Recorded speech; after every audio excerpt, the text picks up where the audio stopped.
Welcome, everyone. So glad to have you with us today. Me go ahead.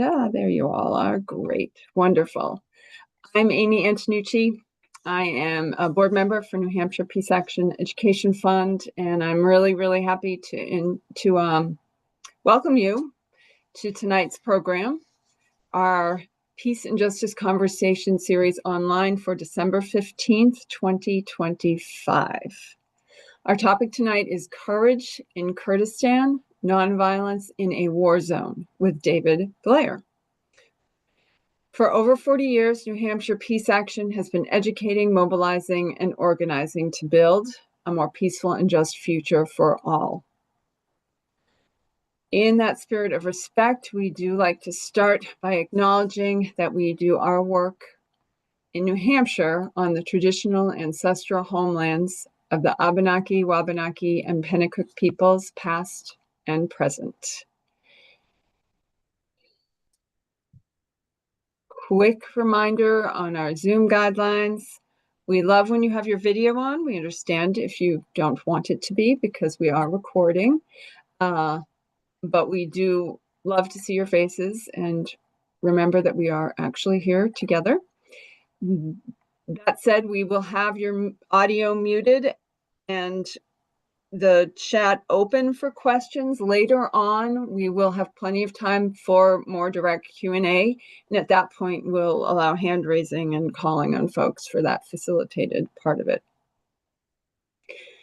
With all that said, I'm really pleased to introduce tonight's speaker to you. David Blair, our New Hampshire neighbor, though currently joining us from the Philippines, is the co-founder of the Mariposa Museum in Peterborough. He also was a developer of the Harris Center's Environmental Education Program.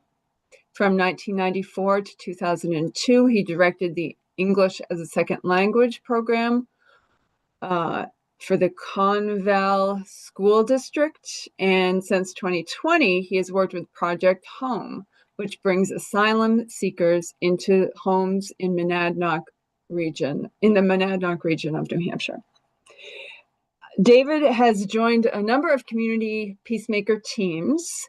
He was just this past October in Iraqi Kurdistan. That is the trip that he will be talking with us about tonight. He has also gone to,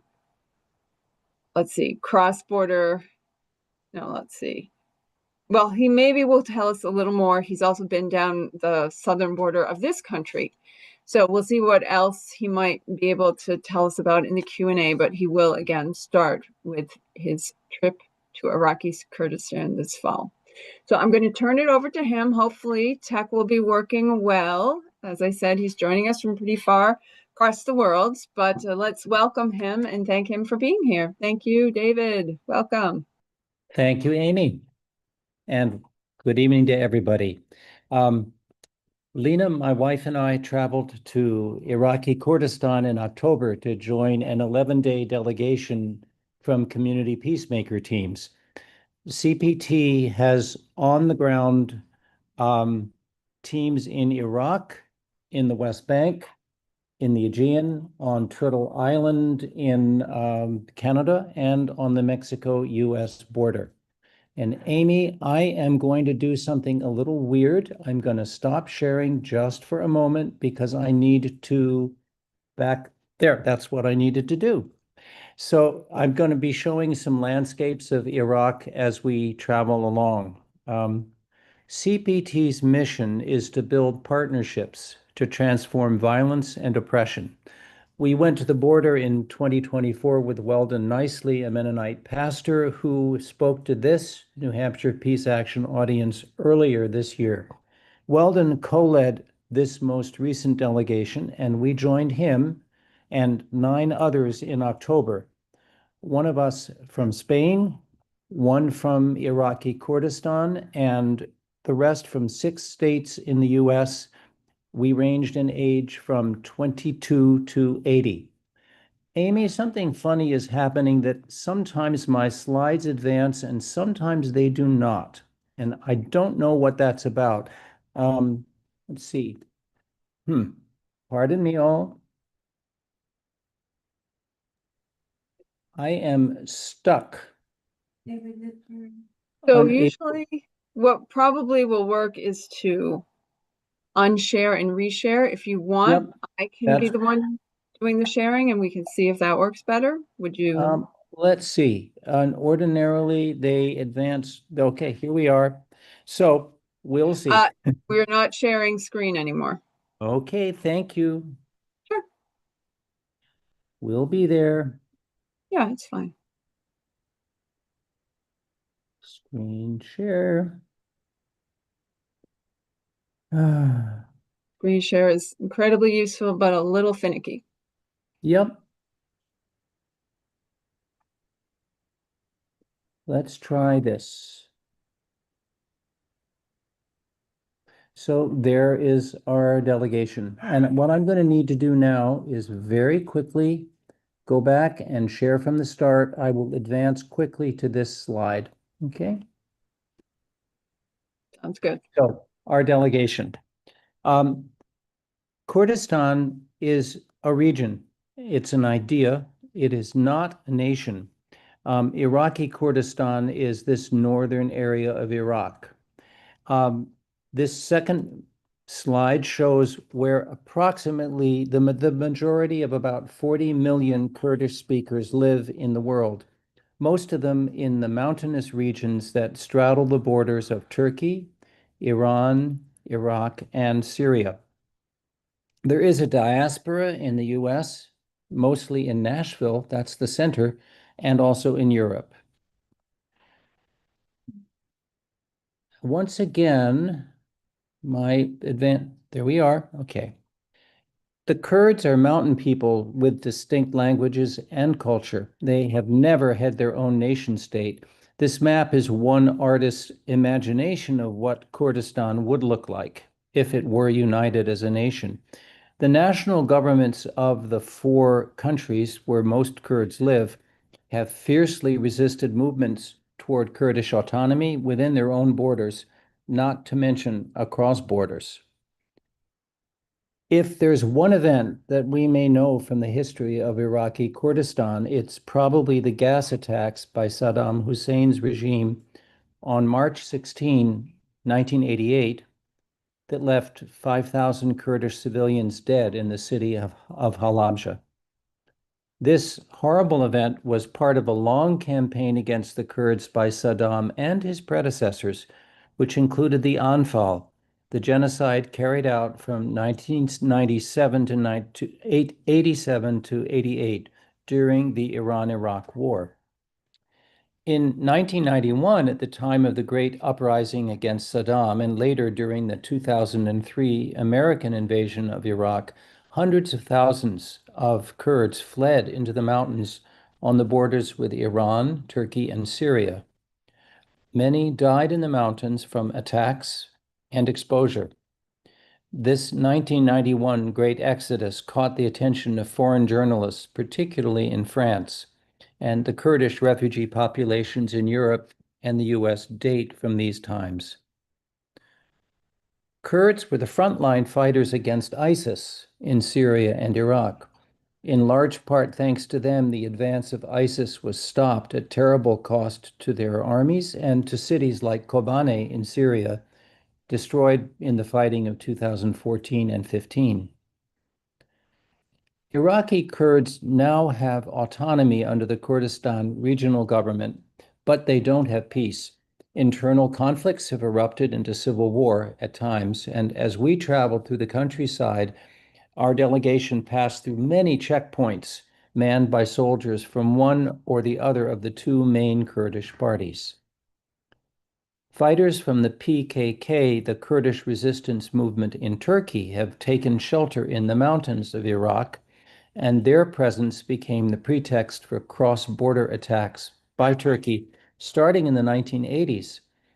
Bombardment by artillery, jets, and drones since 2015 has killed hundreds of thousands, has displaced many thousands of Kurds and killed hundreds, and displaced them from their mountain villages to cities in the valleys. Turkey has built a network of 139 bases as far as 25 miles into Iraq itself, most of these on mountain ridges overlooking the cities below, and all connected by a network of roads back to Turkey. The Turks have enforced a Turkish culture only zone inside Iraq as part of their attempt to culturally assimilate the Kurds. And Iran also has mounted cross-border attacks. So CPT's main work is to document the impact of these attacks on people, culture, and the environment. Those mountains in the background were, I believe, one of those ridges where you could occasionally see a Turkish military base. CPT is a trusted source of information for foreign governments and the UN, and for this work, they received an important human rights award, the Tulip Award, from the Dutch Ministry of Foreign Affairs just 1 year ago. At the ceremony, Cameron, whom you see holding the trophy, said these words: "This award not only recognizes the work of Community Peacemaker Teams, Iraqi Kurdistan, but also honors the people who, despite enduring extraordinary suffering, continue to resist nonviolently in Iraqi Kurdistan. This award reflects our collective commitment to human rights, and we're deeply honored to receive it. However, let this award not merely be seen as recognition of past achievements, but as a call to action. Our human rights work requires us to stand by each other, shoulder to shoulder, and fight against all the oppression and injustice that we live with day to day." What strikes me about Kamaran's comments is that, first of all, he doesn't take credit for the team. He credits the people with whom the team works, and he doesn't say our work is done, nor is it done in this country, of course. There is a fragile ceasefire now, and in September, for the first time in 10 years, there were no cross-border attacks. CPT continues its work of seeking reparations for families who've suffered and the right of return to their villages. CPT also advocates for journalists like Sherwan Sherwani, imprisoned by the government for exposing corruption and refusing to shut up. They've tried to silence him by offering him money, and he's refused, and offering him release, and he has refused. The advent of the oil economy and the entry of multinational companies has fueled massive wealth and massive corruption.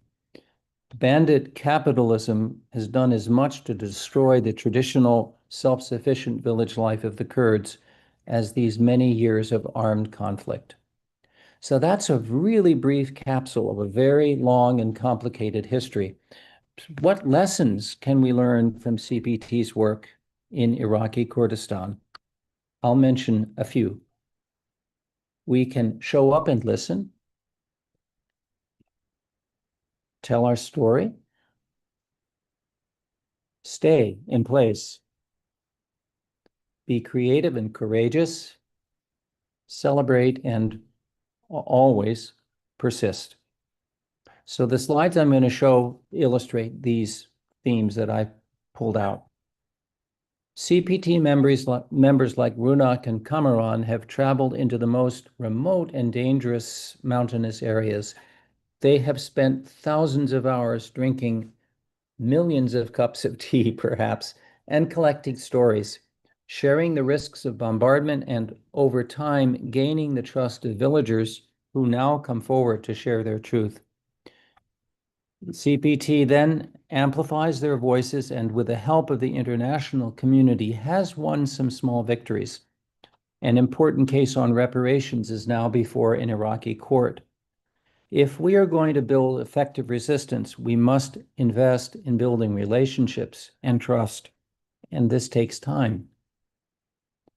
Haji Salih on the left, Safia in the middle, and their daughter Huri hosted us in the town of Etit. These are the first of a number of slides I'm going to show of people who tell their stories as an act of resistance. Their mountain home in the village of Dergala was flattened by Turkish jets in June 2024. Their village is now occupied, their fruit and nut trees cut down or burned, the water infrastructure destroyed, and they've been given no support by their own government. They mourn the loss of a self-sufficient communal life where they could grow their own food, raise their own fiber, make their own clothing and tools, and help each other. Cut off from the mountains, they have lost their roots. Communal help extended to other villages, even those of different faiths. Haji Salih's Muslim village traded with a nearby Christian village, which made his very beautiful costume. We met so many people in 11 days who had the courage to tell us their stories, not for the first time, to relive tremendously painful events, and who trusted us with their stories, asking us only to, and I quote, amplify our voices, unquote. These two slides are of parents whose 3 sons were murdered in their village on the celebration of the Iraqi New Year, Nowruz, by Turkish jets. This is the home that they were in when the jets bombed the village. Fatima and Omar told us of an attack by Iranian jets that killed 21 in their village in 1984. Fatima discovered her infant boy blown to bits. She herself was severely injured and has had many operations.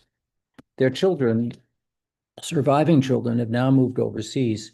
CPT helps them in their quest for reparations, often denied to Kurds by their own government, though Fatima and Omar said the only reparations we really want is to have our children back. They don't think, they know, they said money will not heal those wounds. Ashti took us on a tour of Amna Suraka prison, where she spent harrowing days in a cell with other women and children. Many people did not leave here alive. There are photos line the walls. Notice there are many children in these photos. Ashti broke down after showing us the torture chambers.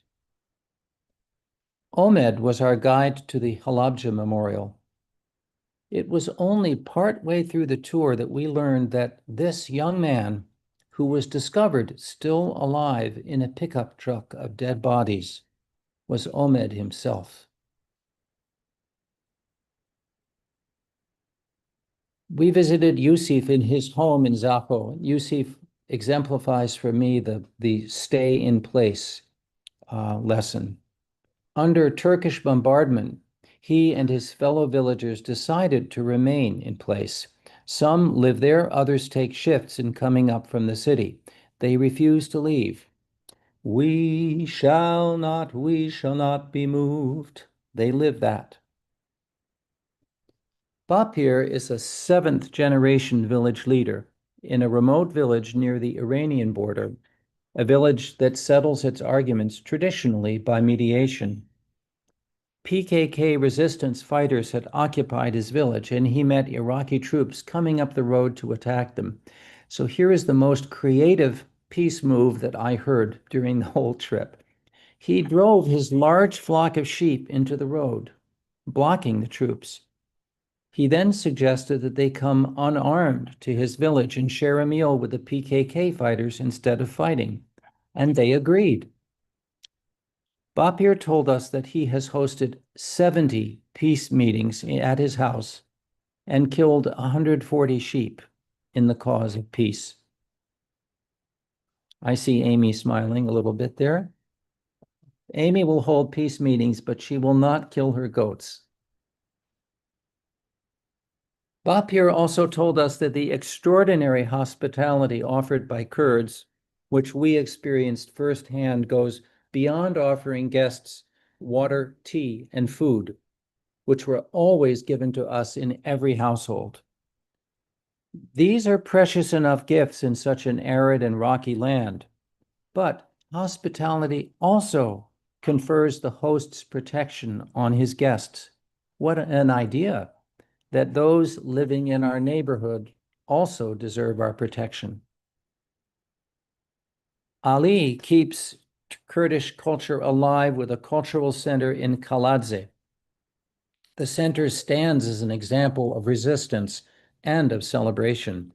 It keeps memory alive of Kurdish history, including atrocities. but also of culture and heritage.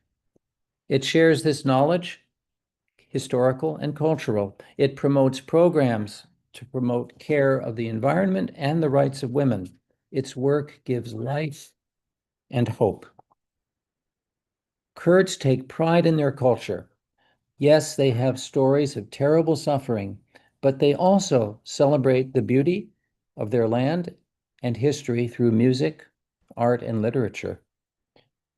We attended a concert in an amphitheater in Suleimania by a beloved folk orchestra from Iran, a family of musicians now in its third generation. Kurds, young and old, turned out in their best Kurdish dress to enjoy their beloved traditional music. Our great bus driver, Kaiwan, is a drummer, singer, and dancer. He and Runak taught us some steps. We were learning to celebrate with them also. Kurds revere their poets and writers.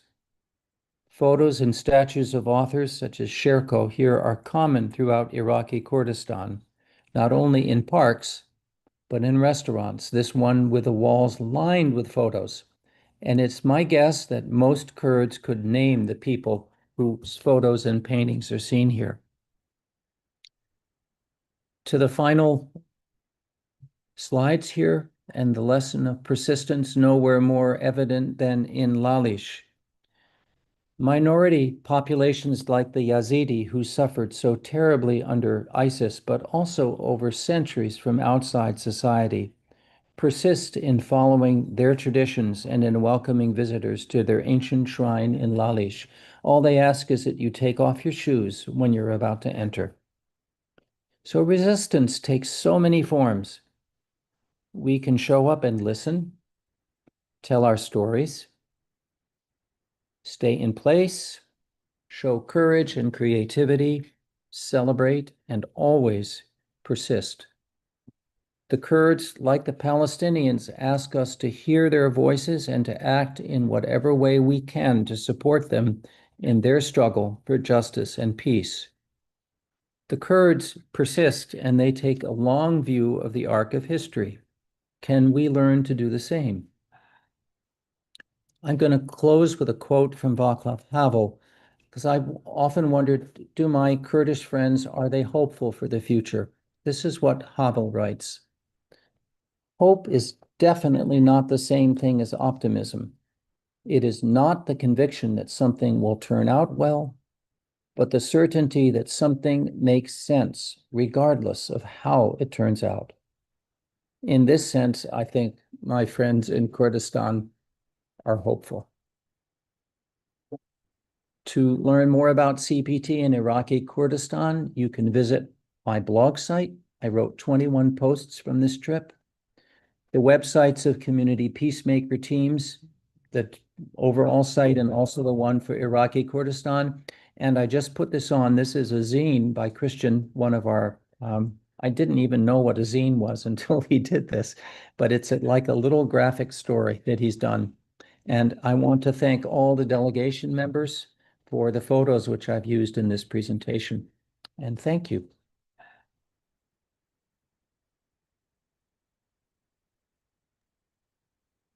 Thank you, David. Thanks so much. So remember, folks, the chat is open for your questions, and I'm sure, well, I'm not sure, but I am expecting that David won't mind having comments as well. They don't all have to be questions, although we do appreciate when some at least are. So you can write them in the chat. You can also raise your hand at this point, and here we're starting to get some coming in. So let's see what we have got. So David, another David is asking, Yes. what thanks were Iraqi Kurds given for fighting ISIS? The Peshmerga, or the Iraqi Kurdish forces, were lauded in the foreign press. They were celebrated by their own people. they were recognized as having been central. I don't know whether they got extra compensation, but they are remembered at the Halabja Memorial. There are walls and walls of photos of Peshmerga fighters who died. So they're very recognized. The comments we got is that now the Peshmerga have been turned into sort of lackeys of a corrupt state. So some of their integrity, their integrity today is not as clear as, not as celebrated as before. They've and I don't know that they received compensation. Again, the Iraqi Kurds are often not compensated or if they are at a far lower level than those Iraqis who live in the south, who one might call Iraqi Arabs. Um, when a village was bombed and some Iraqi Arab tourists were killed, they received full compensation. But when Kurds are killed by Turkish jets, the death certificates may say it died by explosion, but not implicate Turkey or Iran at all.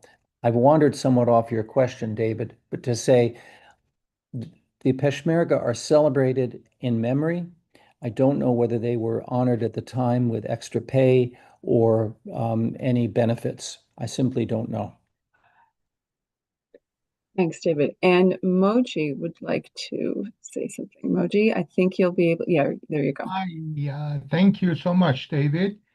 And I'm from Iran, and I had actually Reverend Weldon Neasley in the bilingual, binational town hall a few months ago that peace-seeking Iranian veterans hold every other week.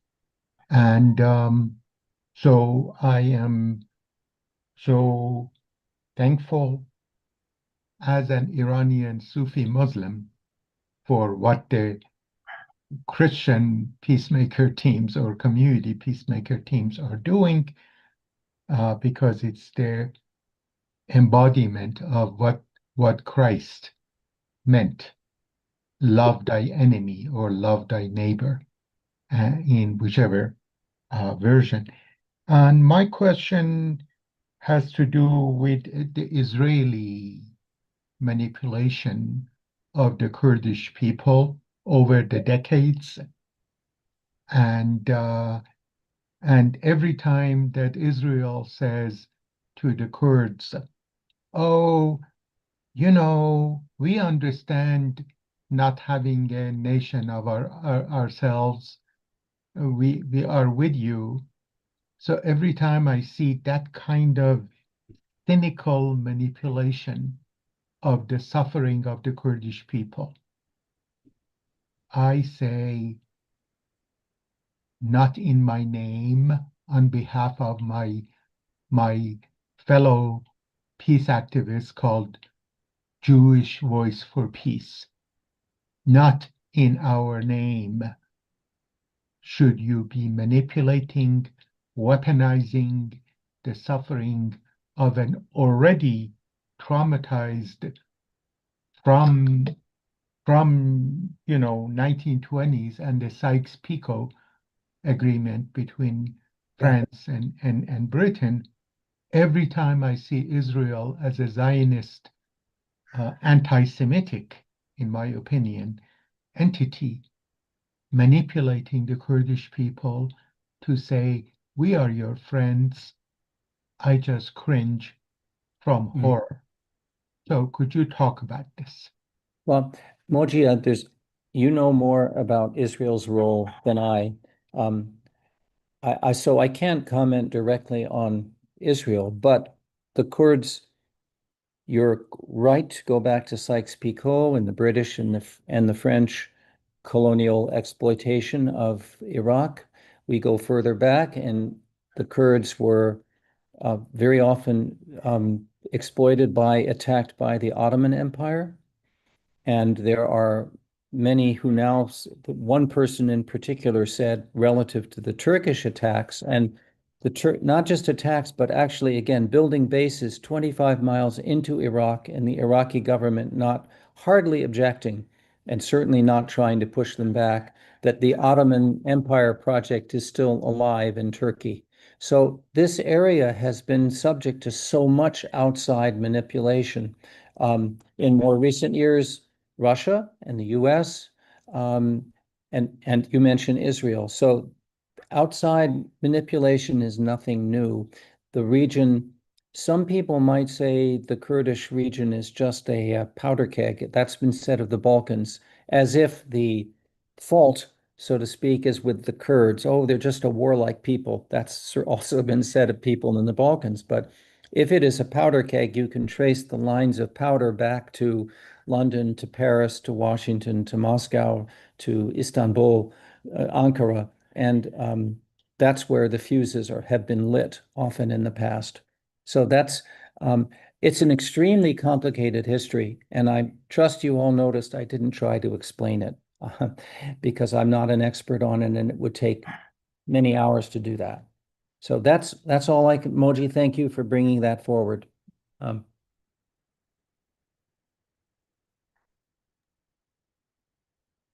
Thanks. Yeah, well, I will keep looking for other questions. Something that Moji said just made me remember the fact that CPT has changed their name. And I think has done some soul searching around how they approach, you're just talking about this sort of colonial model. I think that is something that they have looked at deeply. You speak a little bit to CPT, Community Peacemaker Teams now, journey to, feel good about how they approach this. Yeah. So CPT was born from the Mennonite and Quaker peace movements back, I think, in the 60s, when a man named Ron Sider challenged nonviolent, those preaching nonviolence to basically put our bodies where our mouths were and not just pontificate about how important it was for other people to be nonviolent, but to actually accompany them in their nonviolent walk. So the Christian came from Quaker and Mennonite roots. There are now CPT projects in many countries that are not Christian, obviously Iraq and the West Bank, the indigenous peoples of Canada, the Aegean, where many of the people they're interacting with are from Muslim countries, and the staff of these projects are Muslim. So Christian Peacemaker Teams is simply no longer descriptive of what CPT is. And they are extremely, there's like a 3-month training to become a CPT team member. We were not team members, we were just delegation members. The whole focus is on, again, the mission to transform violence and oppression. And that starts with the personal relationships between team members, whether it's patriarchy or colonial attitudes, so that there, of any organization I've ever met, this one I think is as mindful as any of the issues you raised, Amy. Okay, maybe we'll circle back to that a little more, but I'm going to call on some folks. Chris has a hand up. I know you also put things in chat, but Chris, why don't you, if you are able to unmute. There you go. Yes, thank you. Thank you, David. And as I said in my question, I think of when I hear stories about Kurds, I often also think of the stories that I've heard about the Armenians and the persecution of Armenians and the history of Armenians. And I just wonder if this is useful comparison or if there are similarities and differences that we should be talking about. And I guess when I think of Armenians, I guess Armenia now has a nation anyway, although I believe there are Armenians in quite a diaspora, but yes, the Armenian nation is maybe a hopeful thing for Armenians. And is that a possibility for a Kurdish nation at some point? I would guess there is not a possibility of a Kurdish nation even within the borders of one country. But there is a Kurdish regional government which gives autonomy, some certain level of autonomy in Iraq. There's something similar in Syria. There is, to my knowledge, no autonomous region in Iran, or certainly not in Turkey. The comparison to the Armenian genocide, that's a real good question, Chris. First of all, I learned at a museum in Iraq that the Armenian genocide, though primarily targeting Armenians, also targeted many other minorities, such as Christians, and also groups like the Yazidi, for instance. Just as the Holocaust killed not only Jews, but Gypsies and Slavs and others. So, but another more painful aspect of that is that there were Kurds who participated, who were recruited by the Ottoman Empire to carry out the genocide against Armenians. And Kamaran, whom you read his quote, said, we have to own that Kurds have not only been victims of genocide, but have been perpetrators. So that ability to own the dark and the light, so to speak, obviously something that's very difficult for many countries to do, or many peoples to do, but people like Kamaran and Runak don't deny that. Armenians have a very strong association between Kurdistan, and the killing of their people. And that remains today. And no meaningful apology, as far as I know, has ever been extended by any Kurdish entity to Armenia. And I would say also, Chris, that the genocide of the Kurds has never been recognized as such in an official way. We call it that, and it was that, but it's never made the list of, as far as I know, I don't know who certifies genocides, if it's the United Nations, but I don't think that that has happened for the campaign against the Kurds. Certain acts like the gas attacks on Halabja have been so recognized. Diane, I see your hand up. Let's see. Go ahead and unmute if there you go. Okay, so this shows my ignorance, but why is Turkey and was it Iran that are bombing the Kurds' houses and killing people? I don't know that. Could you briefly explain? Sure. There's a history of Kurdish resistance, which became military resistance, I think, in the 1980s in Turkey, and an organization called the PKK, which formed in Turkey with a leader, Öcalan is his last name. As they fought against the Turkish government in Turkish Kurdistan, many PKK fighters came across the border and took shelter in Iraq, possibly also in Syria, I don't know.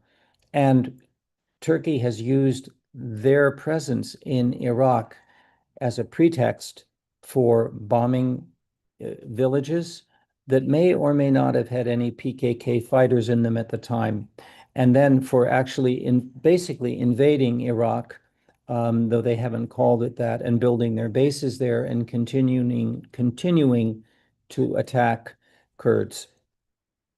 And as for Iran's motivations, I think it's probably similar. I don't know as much about there, but the Kurds in Iran are considered as a threat by the Iranian government. And for that reason, I think probably I don't know whether there's armed Iranian resistance. My guess is there has been, and Iranian Kurds moving across the border could have been used by Iran as again an excuse for bombing inside Iraq, bombing the Kurdish areas. Now, there have been times when Turkey, Iran, and Syria have opened their borders to Iraqi refugees, Kurdish Iraqi refugees, as happened during those exoduses. I showed some slides of that. Conditions in the camps were not good, for sure, but they haven't closed their border entirely to Kurds trying to flee Iraq. So I hope that helps, Diane. I would like to ask, yeah, Diane says yes. You know, we're talking a lot about the sort of the violent history part of it. I'm really in, and how messy and horrifying that gets. As we all know, as peace activists, there's a reason we don't think that's the way to go forward. I'm really interested to hear how, because I know CPT is not there to support violent resistance, but nonviolent resistance. I'm wondering about the history, the commitment, the flourishing or not of nonviolent ways of dealing with conflict in the Kurdish area of the world's communities, etc. I know we've learned from folks like Moji that Iran has a long, deep history of nonviolence, as in some. Anyway, what about Kurdistan or that? Yeah, go ahead. I'd say that I showed you several slides of Bapir, the man who drove his sheep in between two conflicting groups of troops. He said that in his village, and it is a really remote village near Iran, there is a tradition going back 7 generations of village meetings that decide and conflicts. And it's not just the village leader who makes the decision. There's actually a community meeting that sits.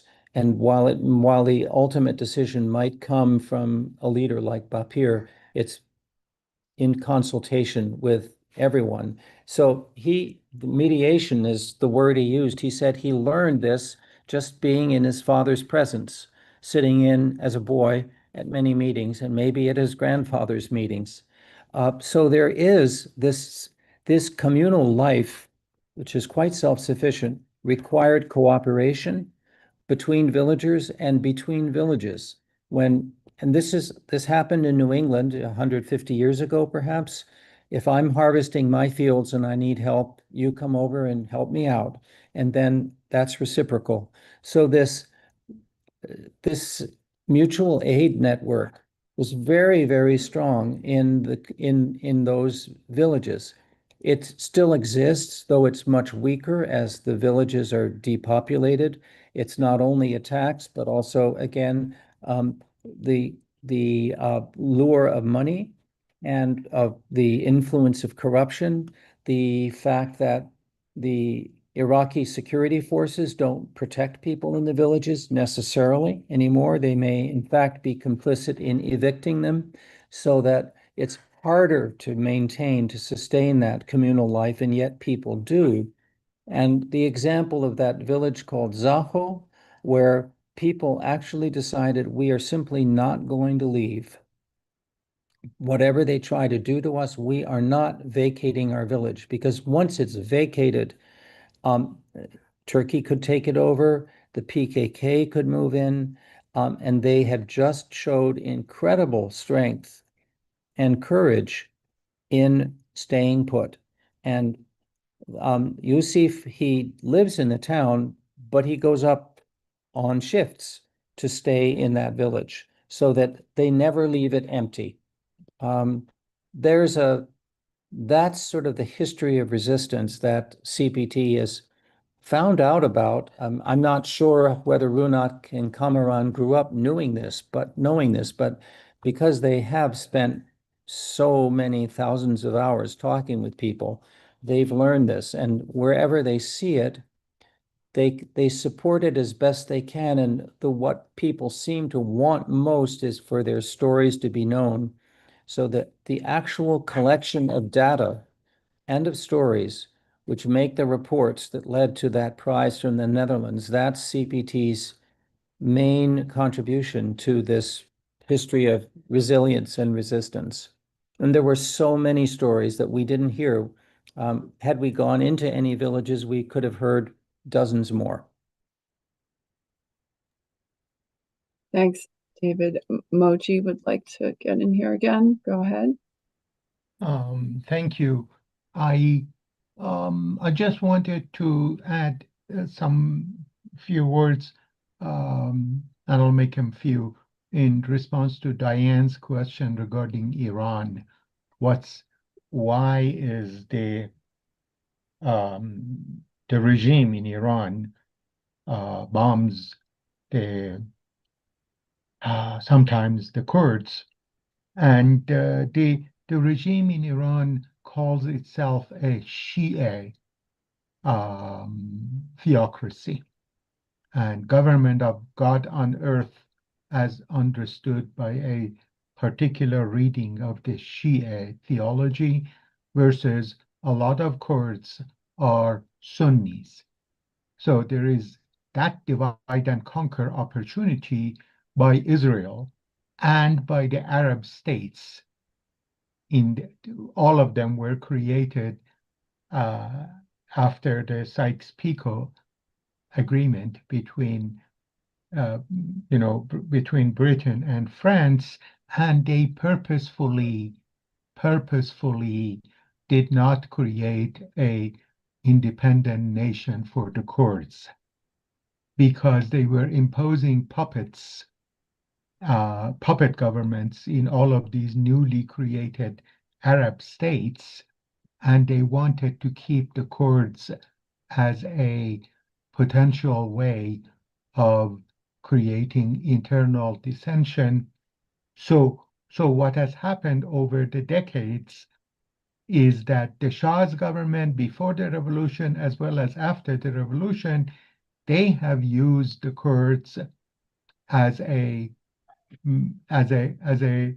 being divided and conquered, that is, but they have used the Kurds in different ways as a pawn in their larger ideological, religious, whatever struggles. So the language of Kurdish, by the way, is a cousin of Persian. It's among the Indo-Iranian family of languages, and the Kurdish New Year, Nowruz, is actually celebrated bigly, as Donald Trump calls it, in Iran and by the Iranian people. So the part of why some Iranians resent the traumatized Kurdish desire for some kind of an independence is because they say the Persians and the Kurds go back to the ancient Persian and Median dynasty. The Kurds are the Median dynasty in Iran's Kurdish area, and they say, we are brothers and sisters. Why are you being manipulated by Israel, by Turkey, by the Arab states of the Persian Gulf and the Levant? Why don't the Kurds become part of Iran? And of course they say, well, the regime in Iran does not want us because it says Shia theocracy, and we are Sunnis and we like to keep our religion. But they have also in common Sufism. There is Persian Sufism, Iranian Sufism, and Kurdish Sufism. They're almost inseparable. Thanks, Moji. So I Amy, would say, I see a question from Chris that I'd like to answer. Chris, there is a disarmament movement among the PKK. They had an announcement back in the winter, this past winter. Öcalan, who's in prison in Turkey, said he's quite a philosopher. He's an intellectual, and he has concluded that armed struggle is not the way forward. And there was a symbolic burning of weapons that was attended by representatives of international governments as well as Turkish government in a very special mountain cave in Kurdistan in Iraq. There have been no Turkey continued to, in fact, Turkish bombardments increased during this time, but finally, after some months of peace, again, September, there were no cross-border attacks. The ceasefire is very fragile. Everyone would say Turkey is continuing to build its bases. The PKK is building tunnel cities in the mountains. There is hope that there might be a more meaningful peace, but also a realistic view that neither side trusts each other and that fighting could break out again. Nevertheless, this is a time, at least a lull in fighting, and people put some hope in that. Okay. Yeah, this is a familiar story, I guess, is one thing we're noting, that in various parts of the world, maybe it's more, the problem is, as you were saying, David, not about particular group here and there. It seems to be a lot more about concentrated power playing people off of each other and creating divisions and borders and animosity where there really isn't naturally. That most indigenous people have ways of working things out if they're allowed to do that. If I shouldn't say they, if we are allowed to do that. Yeah. And I would say people's commitment to nonviolence is partly just a practical recognition that they don't have the force to, but also there is a commitment, philosophical or religious, to resolving conflicts in ways other than violence. And so it's not just a purely practical or strategic choice for the people we met. And the Kurds are Muslim. I would say their first identity is probably as Kurds and not as Muslims. Um, but Islam is important to them. To some, I introduced you to Haji Salih. Haji means he's been on the Hajj, the trip to Mecca. So it's a very, very rooted in their culture, Islam. But not a violent Islam. They notice the influence of Saudi and Qatari Islam, which is more extreme, uh, inviting mullahs to come for study courses in those countries and coming back, preaching far more extremist rhetoric than the indigenous mullahs. So there is that struggle going on too between different strains of Islam. And they don't like it. They see that as undermining their Muslim faith, but also Kurdish culture. Another form of imperialism, basically. We had someone speak for us a few months back now about the lasting environmental impacts of the U.S. wars on Iraq. Is that something that reaches into the Kurdistan region as well? Do you know? Well, certainly it must, because the oil fields of Kirkuk that were on fire for some time, they are inside Kurdistan. I could not notice anything, and no, we didn't have any program. Actually, there was a program about environmental destruction as being one tactic of imperialist or colonialist domination. So yes, it is there. I can't say that I witnessed anything that I said, oh, I see the environmental impact of the war these many years later. Yeah. It certainly sounds like they were not targeted the way, I mean, the person that we heard from has done a lot of her work in Fallujah, and none of the farmers can really grow any food, and their flocks don't reproduce anymore. They can't get them pregnant. I mean, so the functioning ecologies that you're speaking to make me think they were not targeted and contaminated in the way that other parts of Iraq were. Yeah, not in that way. Other factors have made village life very difficult, or in some cases impossible, but nothing like Agent Orange, for instance. Yeah. All right, let's see. I wonder if you could compare this at all. And we are getting towards the end here, but I know that you were on a delegation to the southern U.S. border. Yeah. Would you speak at all to, mostly I'm interested in similarities both in how CPT works and in these, what I see as really connected sorts of struggles around the world that people are experiencing. Yeah. There's a similarity in that CPT is really committed to partnering with people and not coming in as an outside colonial nation imposing any ideas on anyone else, but simply asking, listening, what do you need? How might we help?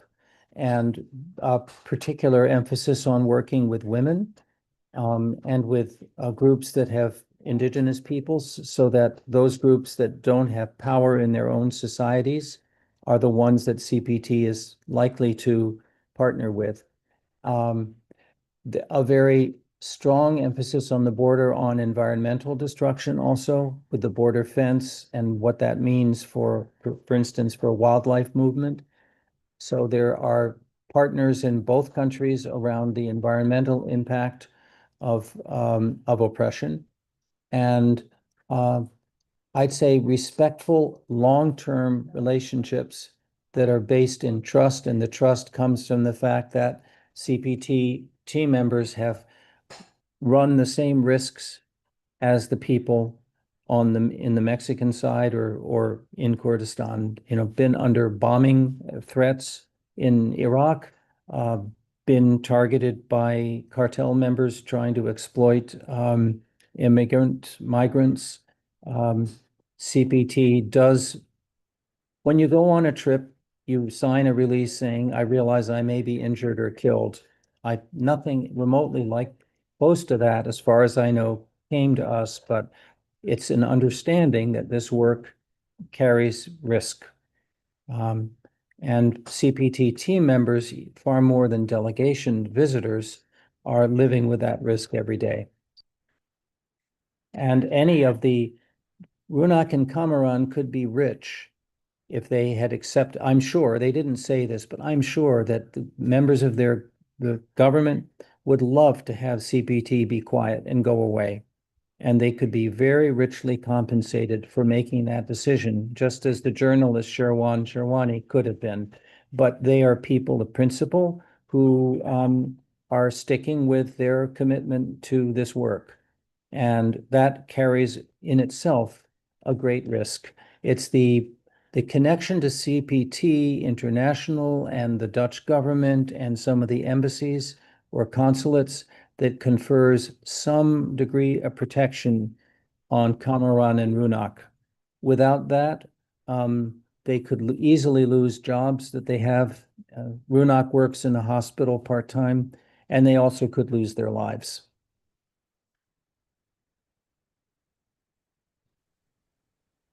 Well, thank you. Thank you for bringing their stories and for joining them, David, and joining us. We do need to wrap up here. We are just about hitting 8 o'clock. So let me say, I really appreciate not just hearing the difficulties these folks are going through, but hearing about their bravery and their commitment and the way that folks are partnering across all these borders that we're told matter is really, to me, very inspiring. And I hope that it is for others joining us. And let me say a little bit more about what we are up to here. So I'll let you know that the series is free and will continue to be, but we greatly appreciate when you are able to support us. nhpsection.org/donate is how you can do that. And I want to tell you a little bit, I'm trying to get some things for the chat here, about a few things coming up. We have tons of programming in the works. You can stay in touch with us and keep up with that at nhpsection.org. Here are a few highlights. Our vigils for just peace for Palestine continue. Wednesday, December 17th, 2 to 3 will be outside Representative Pappas's office in Dover, New Hampshire. On Thursday, December 18th, from noon to 1, folks will be at City Plaza in Concord, New Hampshire. Then there is likely going to be a bit of a break for the holiday season. And then Wednesday, January 7th, 2 to 3 p.m., the Dover Vigil will pick back up at Senator Shaheen's office. Our next Peace and Justice conversation via Zoom is going to be in 2 weeks, Monday, December 29th at 7 p.m. And this one will be a participant conversation. We won't be recording it. We will watch a short presentation, film kind of thing called A History of Nonviolence that Rivera's son put together, and then we will discuss it. We decided that we wanted to wrap up this year that was so difficult, but also so rich with nonviolent action by focusing on the nonviolent action part. Which reminds me that our New Hampshire Peace Action book study is going, this winter will be This is an Uprising, How Nonviolent Revolt is Shaping the 21st Century by the Anglers. That's going to start Thursday, January 8th at 7 p.m. Eastern Time. It's on Zoom. We'll have 6 bi-weekly sessions, so every other week. And we would love to have you join us. And I also want to mention that on Tuesday, January 13th at 7 p.m., the film The Settlers about the West Bank will be held at 3S Art Space in Portsmouth, hosted by Not in My Name, New Hampshire Peace Action, and others. The film will be followed by a Q&A facilitated by Not in My Name folks. And the event will include a marketplace of Palestinian art and crafts, books, information, etc. So as I said, we have tons more in the works, but that's just a little peek at our most quickly coming up events. And we hope to see you at those and other things. In the meantime, we hope if you celebrate holidays that they are peaceful and joyous and filled with good things.